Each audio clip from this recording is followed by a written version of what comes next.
এই দেখ, ফেসবুকে অ্যালফানসোর নামে ফেক অ্যাকাউন্ট খুলে বেশ ভালো চ্যাটিং চালাচ্ছি আম্রপালির সাথে। কিন্তু ল্যাংড়াটা মল্লিকা বৌদিকে যদি জেনে যায় তাহলে? বাদ দে তো, সবসময় মনে রাখবি ডর কে আগে জিত হ্যায়। আরে বেটা ল্যাংড়া, আজ তোর প্রেম পর্ব শেষ করবো আমি। এখন এই প্রমাণ সহ মোবাইলটা যাবে মল্লিকা বৌদির কাছে, আর আমি যাই আমার কাঁচা মিঠির কাছে। আর বাকি রইল আম্রপালি, তুই থাক তোর ওই ফেক অ্যালফানসো বিদেশি ল্যাংড়ার আশায়।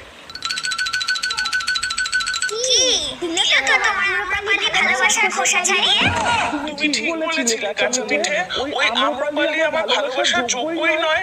আজ আমি ভালোভাবেই সেটা বুঝতে পেরেছি। আমি তোমার সাথে মিশে আচার হতে রাজি হবো। নিজের কাছে বউ থাকতে পরের কাছে গেলে ছুচুকানি, এবার তুমি সর্বদিন মর হতে চায়।